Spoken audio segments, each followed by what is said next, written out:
Física 1, magnitudes escalares y vectoriales. Algunas magnitudes pueden describirse totalmente por un número y una unidad. Solo importan las magnitudes en los casos de una área de 12 metros cuadrados, un volumen de 40 pies cúbicos o una distancia de 50 kilómetros. Este tipo de magnitudes se denominan magnitudes escalares. Así tenemos la masa, la temperatura, superficie construida en metros cuadrados, la longitud y el tiempo.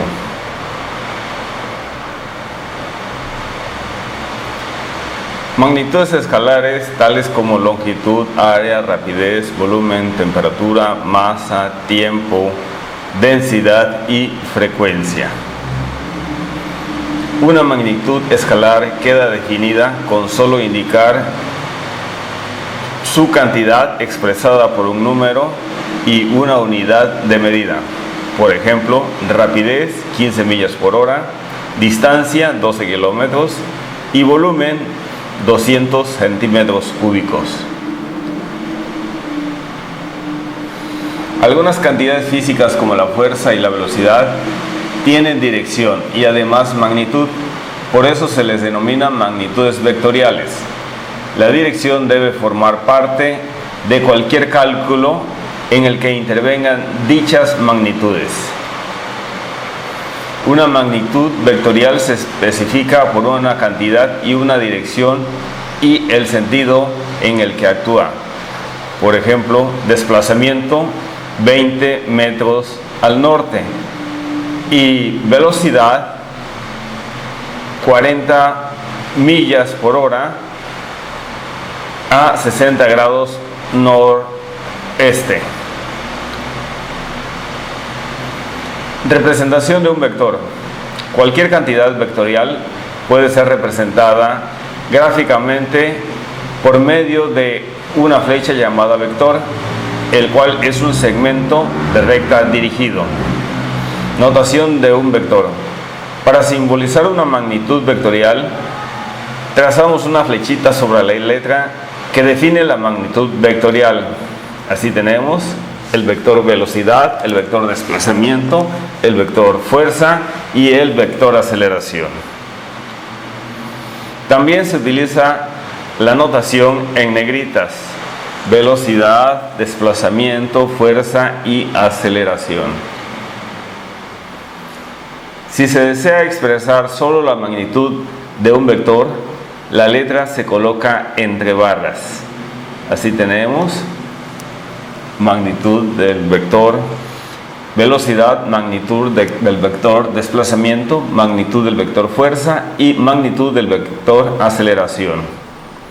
O simplemente se escribe solo la letra B, D, F y A respectivamente.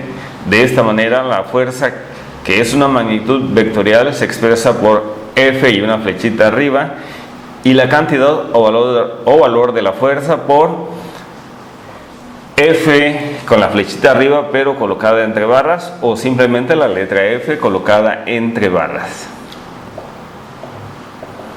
La dirección de un vector puede indicarse tomando como referencia las direcciones convencionales norte, este, oeste y sur. Considere, por ejemplo, los vectores 20 metros al oeste y 40 metros a 30 grados noreste.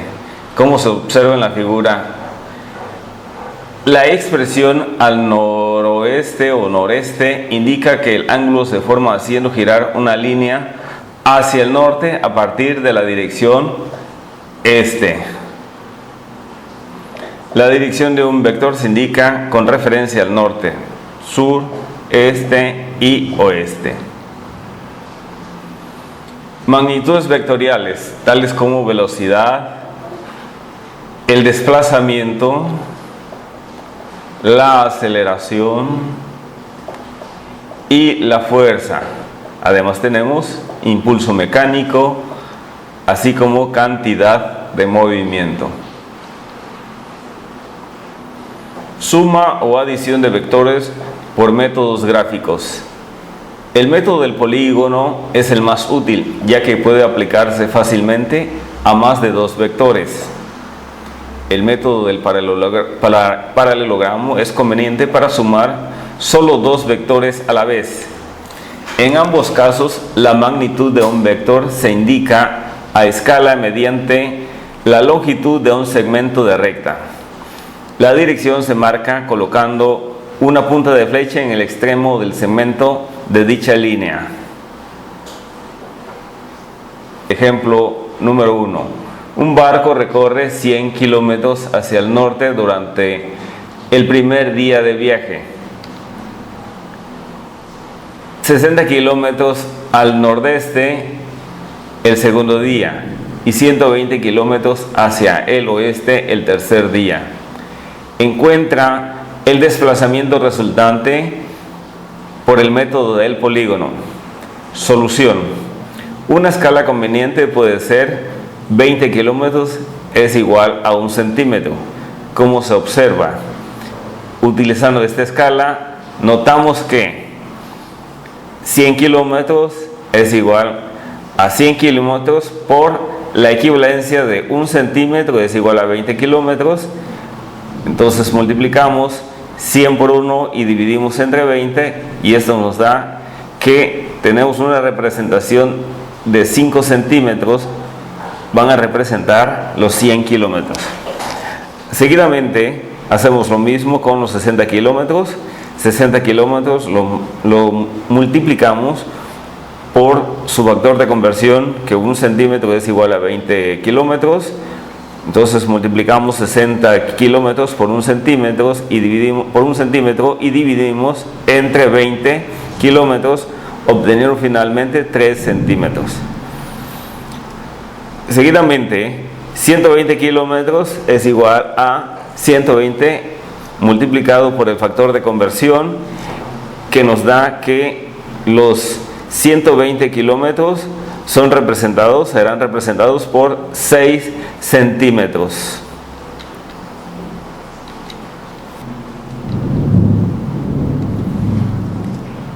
Realizando la medición con una regla a partir del diagrama a escala, se observa que la flecha resultante tiene 10.8 centímetros de longitud, por lo tanto, la magnitud es 10.8 centímetros es igual a 10.8 centímetros multiplicados por el factor de conversión, en donde 20 kilómetros son representados por 1 centímetro. Multiplicamos, al mismo tiempo debemos cancelar las unidades, centímetros con centímetros, y entonces nos queda 10.8 por 20 es igual a 216 kilómetros. Si se mide el ángulo θ con el transportador, resulta que la dirección es de 41 grados. Por lo tanto, el desplazamiento resultante es igual a 216 kilómetros con un ángulo de 41 grados.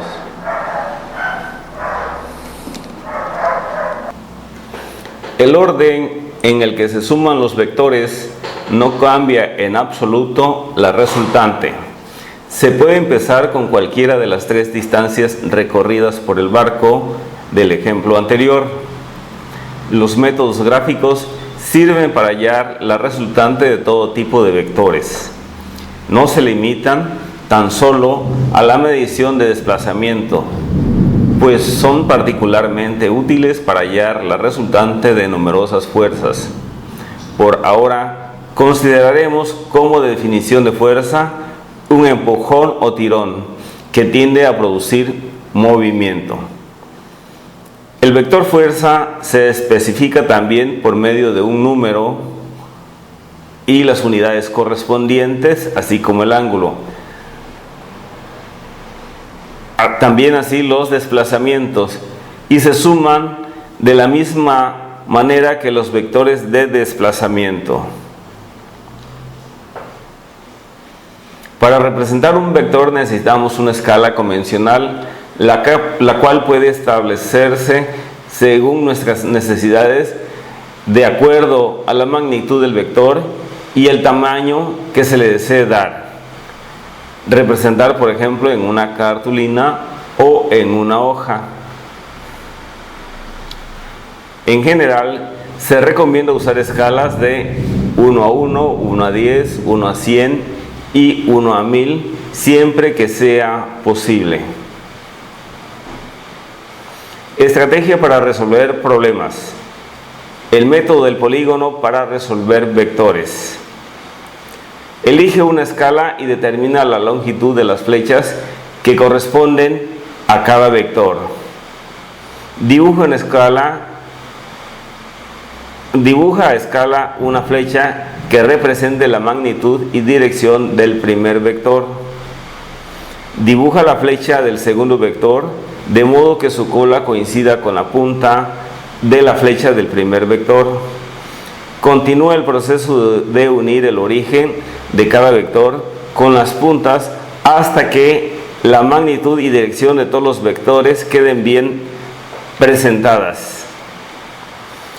Dibuja el vector resultante con el origen, punto de partida y la punta de flecha unida al punto del último vector.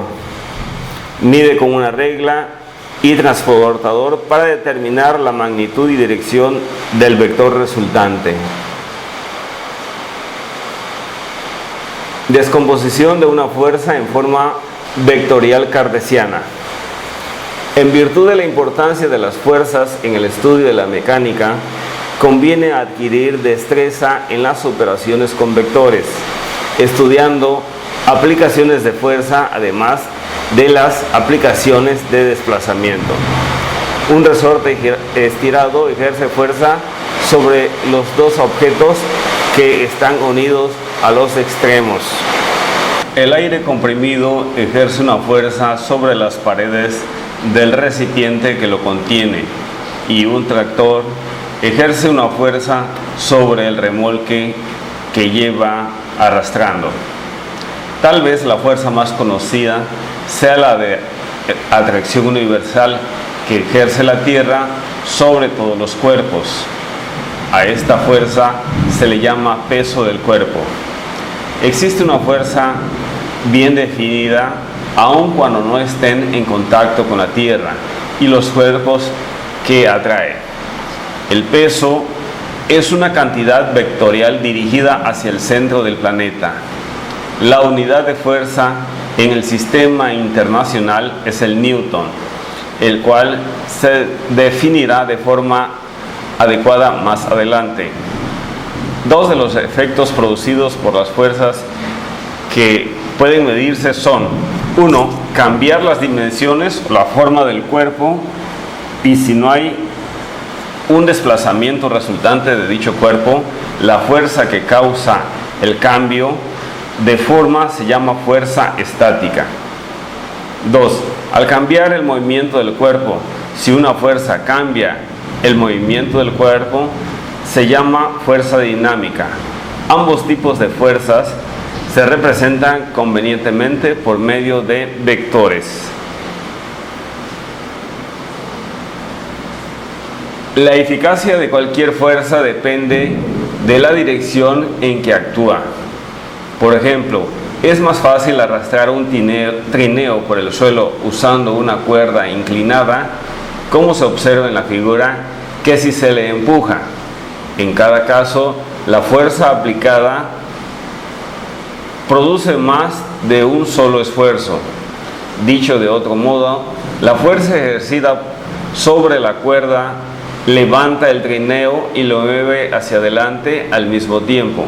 En forma similar, al empujar el trineo se produce el efecto de añadirle peso.